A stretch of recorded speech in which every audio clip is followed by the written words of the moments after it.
حاضرین، آج کا موضوع ہے کہ ہمارے وزیر خارجہ شاہ محمود قریشی کہتے ہیں کہ فائنینشیل ایکشن ٹاسک فورس اس میں کچھ ایسے عناصر ہیں جو کہ پاکستان کو بدنام کرنا چاہتے ہیں، یعنی FATF، جس نے ابھی حال ہی میں اپنے اجلاس میں پاکستان کو دوبارہ گرے لسٹ میں رکھا۔ 3 سال سے پاکستان گرے لسٹ میں ہے۔ اس کے دور کی کوڑی یہ لے کے آئے اور ایک سازشی نظریہ، کانسپریسی تھیوری، کہ یہ اس لیے ہے کہ پاکستان کے خلاف ایک لابی ہے FATF میں، جبکہ ہماری سعودی عرب نے سپورٹ کی، ملیشیا نے سپورٹ کی، مگر جو انڈین لابی ہے، جو امریکن لابی ہے FATF میں، وہ ہمارے خلاف ہے، اور گھانا کو FATF نے لسٹ سے نکال دیا، پاکستان کو برقرار رکھا۔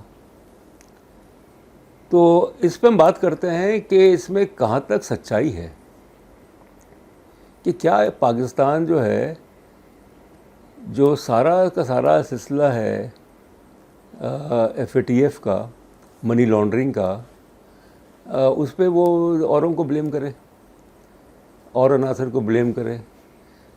اور پھر یہ بھی آپ دیکھیے کہ 27 میں سے 26 نکات پاکستان نے پورے کر دیے، مگر FATF نے اپنی میٹنگ میں جو بھی حال ہی میں 2 دن پہلے ہوئی تھی، اس میں ایک اور لسٹ پکڑا دی پاکستان کو، کہ جو اقوام متحدہ کے تحت جو دہشت گرد ہیں پاکستان میں، ان کو سزا دی جائے۔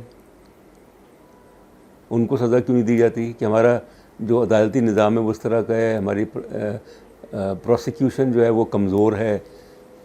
اب احسان اللہ احسان جیسے لوگ، جو کہ تحریک طالبان پاکستان کے کالعدم تحریک طالبان پاکستان کے کرتا دھرتا، اور جو کہ ملوث آرمی پبلک اسکول پشاور میں 16 دسمبر 2014 کو جو میسیکر ہوا تھا، ان کو حراست میں لیا گیا کچھ عرصے کے بعد، اس کے بعد وہ وہاں سے فرار ہو گئے، بلکہ ان کو فرار کروایا گیا۔ کہ جو پاکستان میں انتہا پسندی ہے، مذہبی انتہا پسندی خاص طور پہ، جو لاقانونیت ہے، جو دہشت گردی ہے، تو پاکستان اسی کا خمیازہ بھگت رہا ہے۔ ایک بات تو یہ ہو گئی۔ دوسری بات یہ ہے کہ FATF جو ہے ایک فورم ہے، جس کی ایک تھوڑی بہت قانونی حیثیت بھی ہے، اس کا برا بھلا بھی کہہ سکتے ہیں، مگر پاکستان کو یہ اس میں موقف اختیار کرنا چاہیے تھا، یہ پوزیشن لینی چاہیے تھی، اگر پاکستان داخلی طور پہ قابل ہوتا، داخلی طور پہ، اندرونی طور پہ اس کی معیشت اتنی مضبوط ہوتی، سیاسی استحکام ہوتا، اچھی قیادت ہوتی، بدعنوانی، اخرا پروری، منافقت، مفاد پرستی، یہ سب چیزیں نہیں ہوتی، تو پاکستان سوال ہی پتہ نہیں ہوتا کہ FATF پاکستان پہ ہاتھ ڈالتا۔ مگر چونکہ ملک کمزور ہے، یہاں پہ اکثر جو ارباب اقتدار ہیں، ان کی قیمت لگی ہوئی ہے، they can be bought۔ اور یہ امریکہ کو پتہ ہے، یہ مغرب کو پتہ ہے کہ پاکستان جو ہے وہ ان چیزوں پہ سٹینڈ نہیں لے سکتا، کیونکہ وہ اندرونی طور پہ کمزور ہے، اور اس ملک میں ایسے عناصر ہیں، بیوروکریسی میں، سول ملٹری ایڈمنسٹریشن میں، پالیٹکس میں، سیاستدان اور پتہ نہیں کون کون، جن کے مغرب سے مفادات ہیں۔ مغرب کو برا بھلا کہیں گے، مگر ساتھ ساتھ ان سے مفادات جو ہے نا وہ بھی۔ تو یہی وجہ ہے کہ FATF نے پاکستان کو سپٹمبر تک جو ہے وہ گرے لسٹ میں رکھا ہے، اور یہ تلوار لٹکتی رہے گی۔ یہ ختم نہیں ہوگا معاملہ اتنے آسانی سے۔ مگر یہ کہنا ہمارے وزیر خارجہ کا کہ FATF جو ہے وہ بنیادی طور پہ استعمال ہو رہی ہے، بعض ممالک اس کو استعمال کر رہے ہیں، تو کہ پاکستان میں اتنی قوت ہے، اتنی ہمت ہے، تو وہ انکار کر دے، کیونکہ آفٹر آل آخر کار بات تو صحیح ہے کہ FATF جو ہے وہ پاکستان کے اندرونی معاملات میں مداخلت کر رہا ہے، پاکستان کی خود مختاری پہ ایک حملہ ہے FATF کی طرف سے، اس کو کوئی حق نہیں پہنچتا FATF کو کہ وہ یہ چھان بین کرے، وہ ریکارڈ طلب کرے کہ یہاں پہ دہشت گردی کے لیے. اب دہشت گردی کے نام پہ آپ سارے کھیل کھیل رہے ہیں. آپ کو وہ مثالیں نظر نہیں آ رہی ہیں، وہ ممالک نظر نہیں آ رہے ہیں جہاں پہ ریاستی دہشت گردی ہو رہی ہے. آپ کو بھارت نظر نہیں آ رہا کہ جہاں سے یورینیم جو ہے وہ چوری ہو کے وہ ایکسپورٹ ہو جاتا ہے، اس پہ کوئی بات نہیں کرتا. تو یہ خود مختاری پہ حملہ ہے پاکستان کے. مگر بات وہی ہے کہ اگر ایک مضبوط ملک ہو، ایک طاقتور ملک ہو، ایک ایسی قیادت ہو جو کہ بدعنوان نہ ہو، جو کہ نااہل نہ ہو، تو وہ پھر سٹینڈ لے سکتی ہے. اور سیدھی سی بات یہ ہے کہ بجائے یہ کہنے کے کہ ایف اے ٹی ایف جو ہے وہ استعمال ہو رہی ہے اور کچھ لوگ، کچھ ممالک اس کے خلاف ہیں، پاکستان کو اسے نکل جانا چاہیے. ہم نہیں مانتے اس کو، ہم نہیں مانتے، کیونکہ یہ ان کا حق ہی نہیں ہے کہ وہ ہمارے معاملات میں مداخلت کریں. یہ تو کوئی بات ہی نہیں ہوئی نا کہ ہمارے اپنے قوانین ہیں، اسٹیٹ بینک کے قوانین ہیں، باقی قوانین ہیں، بینکوں کے قوانین ہیں. آپ ڈیٹیلز مانگتے ہیں کہ کون یہاں سے پیسے نکال رہا ہے، کون پیسے بھجوا رہا ہے. آپ کون ہوتے ہیں کہنے والے؟ یہ تو یہاں کے قوانین ہیں، یہاں کے ایشوز ہیں. مگر اور اس کو جوڑنا دہشت گردی سے جوڑنا. تو اسرائیل کے بارے میں کیا خیال ہے؟ بھارت کے بارے میں کیا خیال ہے؟ بے شمار ایسے ممالک جو کہ دہشت گردی ملوث ہیں، جو کہ منی لانڈرنگ کرتے ہیں، جو کہ مالی امداد کرتے ہیں دہشت گردوں کی، اس پہ ایف اے ٹی ایف کوئی ایکشن نہیں لیتا.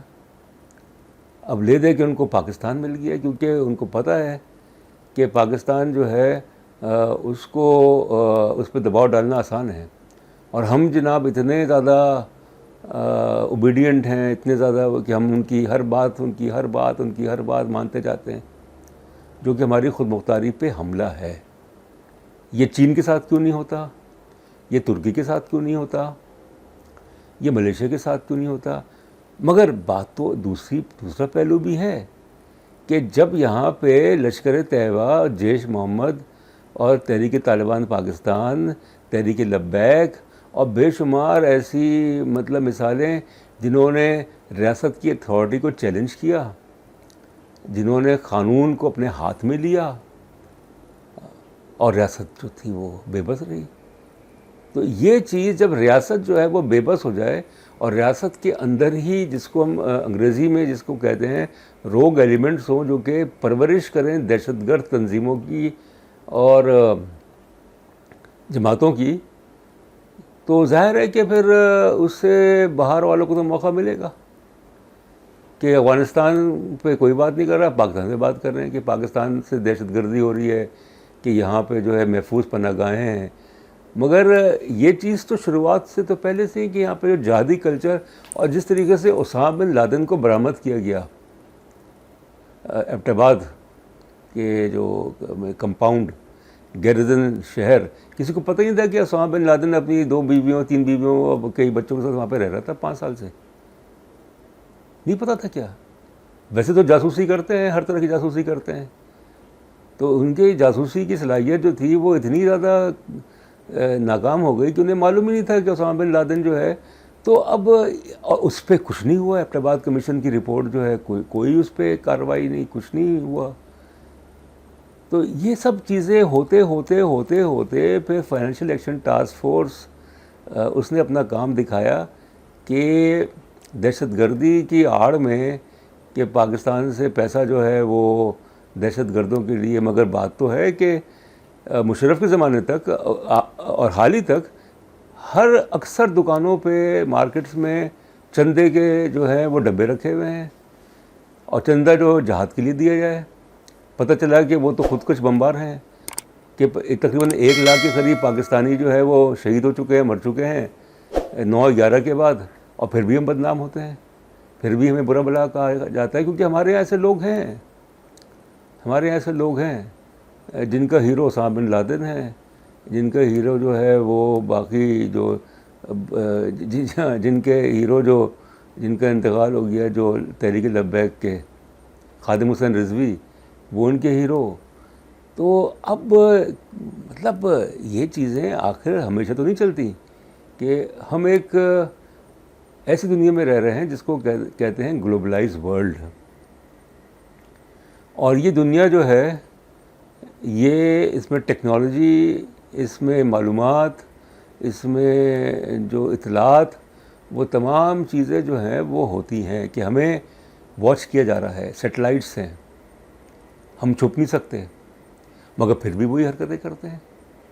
پھر بھی ہمارے یہاں کے لوگ ہیں جو کہ ان مذہبی جو انتہا پسند جو جماعتیں ہیں ان کے پیچھے کھڑے ہوئے ہیں. کہ آپ دیکھ لیں کہ جب وہ بات ہو رہی تھی نیشنل اسمبلی میں تحریک لبیک پہ پابندی جب لگائی گئی، تو اس میں پی ایم ایل این اور پی ٹی آئی کے اکثر ممبران ایسے تھے جو کہ سپورٹ کر رہے تھے تحریک لبیک کو، جو کہ انوالوڈ ہے، جو کہ ملوث ہے، جس نے قانون کو اپنے ہاتھ میں لیا، جس نے کہ قانون نافذ کرنے والے ادارے کے جو لوگ ہیں ان کو ہلاک کیا، ان کو شہید کیا. آپ ان کی حمایت کر رہے ہیں. تو اس لیے میرے خیال میں جو ایف اے ٹی ایف کا جو سارا سلسلہ ہے، اور اس نے ہمیں اس میں رکھا ہوا ہے، گرے لسٹ میں رکھا ہوا ہے کہ چاہے ہم جتنے بھی دعوے کر دیں کہ ہم نے یہ کر دیا، ہم نے وہ کر دیا، ہم نے منی لانڈرنگ ختم کر دی، دہشت گردی کی فنڈنگ ختم کر دی، مگر سوال یہ ہے کہ وہ لوگ تو ہیں ابھی بھی، وہ لوگ تو ابھی بھی ہیں جو کہ جہادی کلچر سے نمودار ہوئے، جن کی پرورش کی گئی، نرشمنٹ جن کی ہوئی، اب وہ ریاست کے لیے بوجھ بن گئے. تو ریاست نے ان کو کوشش کی کہ ان کو کچلیں، انہوں نے الٹا ریاست کے خلاف جو ہے. تو یہ تمام چیزیں جو ہیں یہ ریکارڈ ہو رہی ہیں، یہ تمام چیزیں جو ہیں ڈاکیومنٹ ہو رہی ہیں. اور اس میں تو یہی کہوں گا کہ جب تک ریاست جو ہے وہ قانون پہ عمل درآمد کو یقینی نہیں بناتی، جب تک کہ ہماری عدالتیں وہ صحیح انصاف صحیح، فوری اور سستا انصاف مہیا نہیں کرتی، اس وقت تک یہ عناصر جو ہے یہ پنپتے رہیں گے. ملٹری کورٹس تک بنائی گئی، کیا ہوا؟ کیا دہشت گردی ختم ہو گئی؟ کیا خودکش حملے جو تھے کم ہو گئے؟ بالکل ختم تو نہیں ہوئے، کیونکہ ہمارے معاشرے میں ایسے لوگ ہیں جو کہ اس کی حمایت کرتے ہیں مذہب کے نام پہ، خون خرابہ مذہب کے نام پہ، اور پھر اس میں سیکٹیرین چیز بھی آ جاتی ہے، مذہبی منافرت بھی آ جاتی ہے، جس کو کہ ایف اے ٹی ایف نے جو ہے، کیا بھارت میں مذہبی منافرت نہیں ہے؟ کیا وہاں پہ مسلمانوں اور اقلیتوں کے خلاف دھڑلے کے ساتھ جو ہے بی جے پی شیو سینا کے اس میں نسل کشی کی پالیسی کیا انہوں نے نہیں؟ کشمیر میں کیا ہوا؟ تو یہ چیزیں یہ مغرب کو نظر نہیں آ رہی.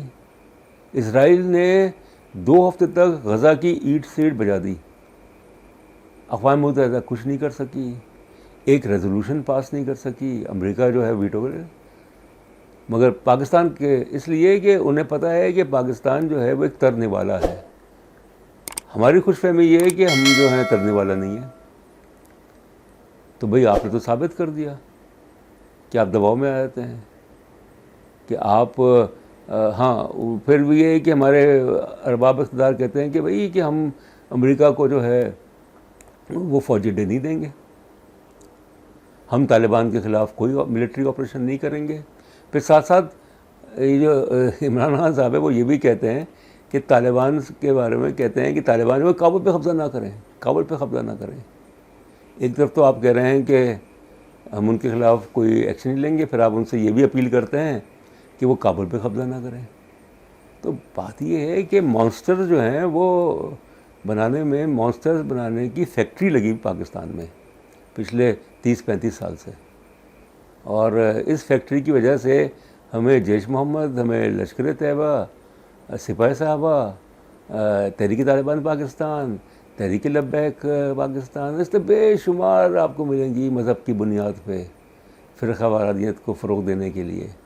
اور پھر گلہ کرتے ہیں، شکایت کرتے ہیں کہ ایف اے ٹی ایف ہمارے ساتھ انصاف نہیں کر رہی، اس کے اندر ایسے لوگ ہیں جو کہ سازش کے تحت پاکستان کو نقصان پہنچانا چاہتے ہیں. تو پہلے اپنے گھر کو تو صحیح کریں، اپنے گھر کو درست نہیں کریں گے تو باہر والے ظاہر فائدہ اٹھائیں گے. بہت شکریہ.